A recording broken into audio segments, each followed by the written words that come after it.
नमस्कार. चवीचा अचूक स्वाद म्हणजे लीना स्वादिष्ट रेसिपीमध्ये तुमचं स्वागत आहे. आता संक्रांत गेली. संक्रांतीच्या दिवशी कर असते. त्या दिवशी आमच्याकडे मुगाच्या डाळीचे ढिंडरे करतात. तर ते कसे करतात ते मी तुम्हाला आज दाखवणार आहे. त्यासाठी काय काय साहित्य लागतं ते आपण बघूया.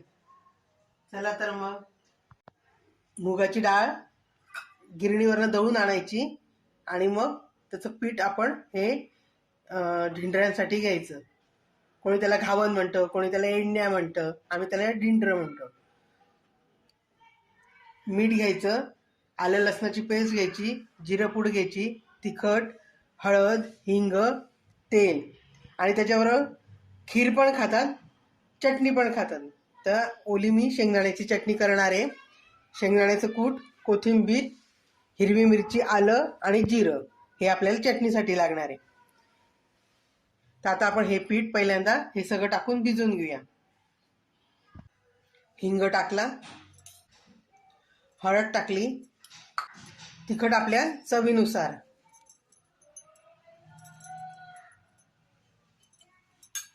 जिऱ्याची पूड, आलं लसणाची पेस्ट आणि मीठ.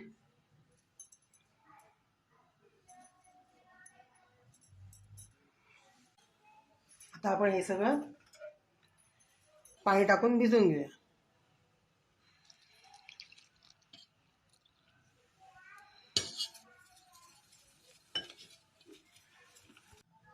आता आपण हे असं पाणी टाकून गोल गोल फिरवत राहायचं, म्हणजे आपलं पीठ भिजलं जातं आणि त्यात गाठी राहत नाहीत. अशा प्रकारे आपण पीठ भिजवून घेतलंय. आपलं हे मुगाचं पीठ अशा प्रकारे आपण पातळ ठेवलंय. हे भिजून झाले. आता आपण याला जरा बाजूला ठेवूया आणि चटणी करून घेऊया तेवढ्या वेळात. शेंगदाण्याचं कूट, हिरवी मिरची आणि आलं, जिरं, कोथिंबीर भरपूर घालायची, चटणी छान लागते मग.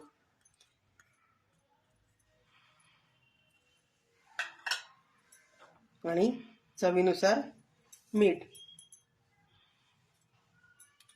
आता आपण ही चटणी वाटून घेऊ.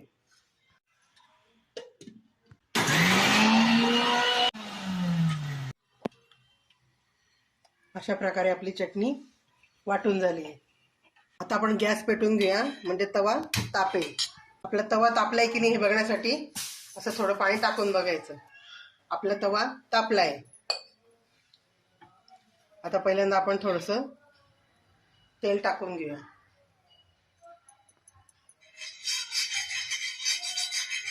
आणि ते तेल आपण सगळं तव्याला असं कांदा अर्धा कापून घ्यायचा आणि असं सुरी त्याला टोचायची आणि पूर्ण तव्याला असं तेल लावून घ्यायचं. आता आपण ढिंडरं टाकूया.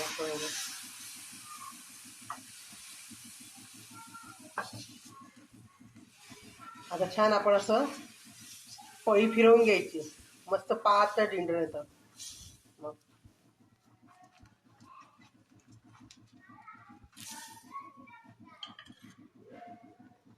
आता छान वरतून तेल सोडायचं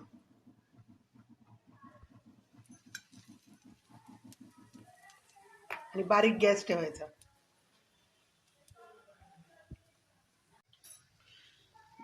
जर आपण मुगाची डाळ अशी दळून आणली किंवा अख्खे मूग जरी दळून आणले तरी आपल्याला नाश्त्याला पटकन असे मुगाचे डोसे किंवा ढिंडरे काढता येतात आपल्याला.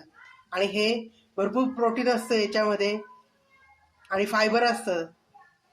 ज्यांना डायबिटीस वगैरे त्यांच्यासाठी खूप चांगलं असतं हे. त्याच्यामुळे आपण हे असं करून खायचं, म्हणजे छान होतं आणि पटकन होतं. बेसन पीठ कसं म्हणजे हरभऱ्याच्या डाळीचे पण करतात, म्हणजे चण्याची डाळ दळून आणून पण असे ढिंडे करतात. पण बेसन पीठ थोडंसं काही जणांना गॅसेसचा प्रॉब्लेम होतो, त्याच्यामुळे काहींना ॲलर्जी असते बेसन पिठाची, तर आपण हे असे मुगाचे ढिंडरे काढू शकतो.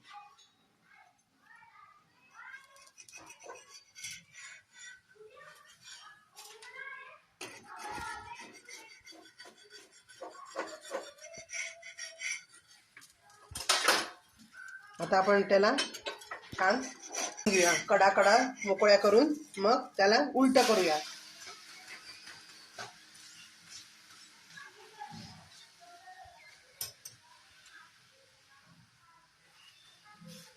दुसरी बाजू पण छान कुरकुरीत करून घेऊ. आता आपण त्याला उलटून घ्या. बघा छान तिकडची बाजू पण छान कुरकुरीत झाली आहे. आता आपण काढून घेऊया. आता आपण दुसरं टाकू. आता मी हे पळीने टाकलं, आपण वाटीने सुद्धा टाकू शकतो. हे बघा, वाटी घ्यायची, पण ती वाटी जरा खालून सपाट असली पाहिजे आणि अलगद अलगद फिरवायचं.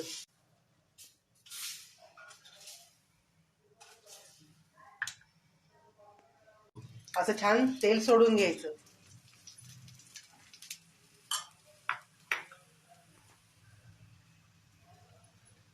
गॅस हा मीडियमच ठेवायचा, म्हणजे मंद आचेवरती करायचं आहे आपल्याला. याच्यात तुम्ही थोडंसं तांदळाचं पीठ टाकलं की जास्त कुरकुरीत येतात मग हे.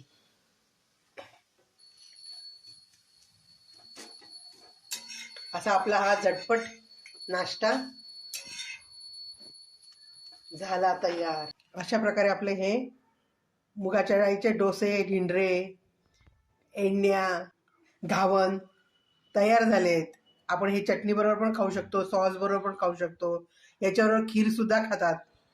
अशा प्रकारे आपली ही डिश तयार झाली आहे.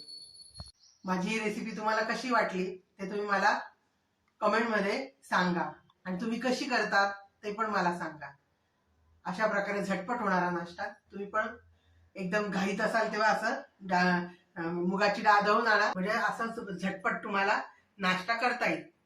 याची भजी सुद्धा काढू शकतो आपण जसा उपयोग करू तसा उपयोग होऊ शकतो आणि तऱ्हेतऱ्हेचे पदार्थ होऊ शकतात. माझी रेसिपी तुम्हाला कशी वाटली हे कमेंट मध्ये सांगा, आणि तुम्ही कशी करतात, खरीच्या दिवशी कुठला पदार्थ तुम्ही बनवतात, खास काय स्वयंपाक करतात ते तुम्ही मला कमेंट मध्ये सांगा. माझ्या चॅनलला लाईक करा, शेअर करा, सबस्क्राईब करा. सबस्क्राईब केलं नसेल तर आवर्जून करा. आता आपण भेटू पुढच्या रेसिपी मध्ये. Bye bye.